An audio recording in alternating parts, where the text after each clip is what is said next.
Teresa Durbin.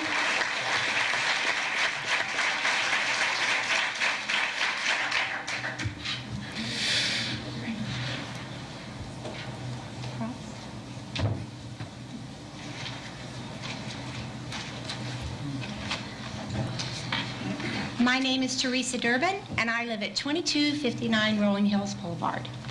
I'm a 1972 graduate of Fairfield High School, and I've lived in this community for 46 years. I have a couple little issues, and I'm telling you, I've got a hard act to follow here, these gals. But first of all, I have to respond to a couple of articles that have been in the paper. One was from a Mr. Howard Harper, and where he states about the free football tickets won't sway his vote. This was a first annual event. It sure took them a long time to recognize the contributions of elder citizens. Would this have happened if there was not a school levy on the ballot? I doubt it. Well, in response to that, Mr. Harper, obviously you're not aware of the 13 years that we have done senior citizens luncheons on a shoestring budget. PTC moms coming together to bring our senior citizens into our schools so that they can share in the education of our children.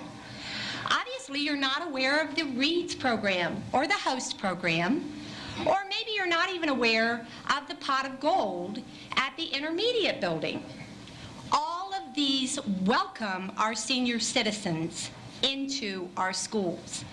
I ask you, as a senior citizen, how many of you have volunteered in the school and seen how tirelessly our teachers work to educate our children, or how our EAs put up with unbelievable abuse from children who have been mainstreamed into our society that were not here 30 years ago?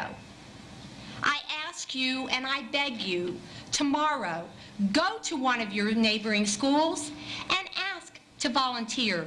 You will be welcomed with open arms, I can assure you. My next little problem is you say that, Mr. Engel, this is addressed to you, you say that you have asked to shadow a teacher, that you have followed your son around the school. Well, I am a teacher. I no longer teach. I am a stay-at-home mom who volunteers relentlessly in our school system.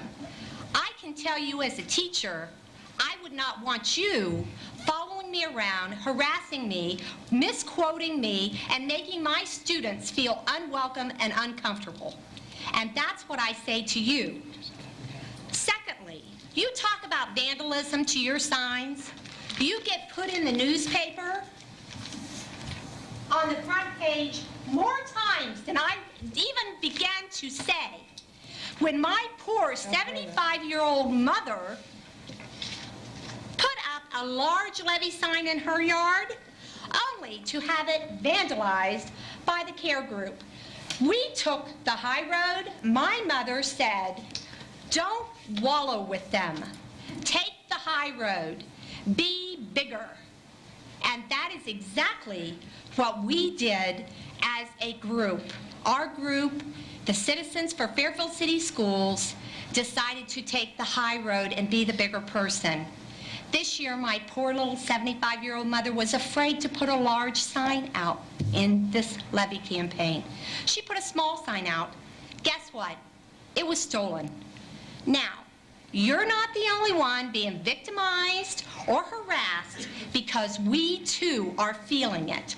We just don't go around wallowing and crybabying about it. My last statement to you is about the bus drivers.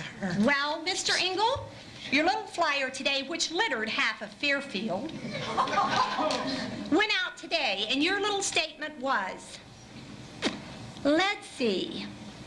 You have 1 minute. Thank you. We asked at the 9/16 board meeting if they could put it into the rumor by giving us the name of the bus drivers. You're still on that little taxi wagon, whatever it is. I personally gave you 8 names, It was in the minutes, and if you would have read the minutes, you would have known that. It was a board meeting minutes. So it would be very nice if you would follow up on those and not continue to beat the same dead horse. Lastly, I want you to take a look at this picture. This is where it's become personal. This is my daughter, who has waited. She's in the 7th grade. She has taken violin and piano lessons since the age of 4.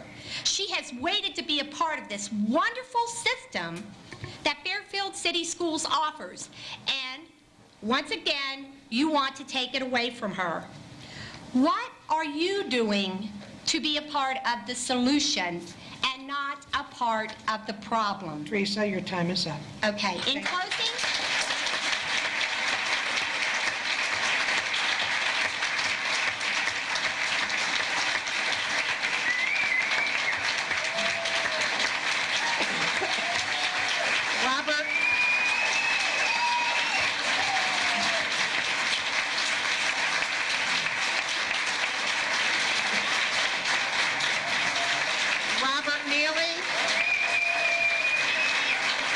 Thank you. Robert Neely, Senior. in closing, Mr. Eagle,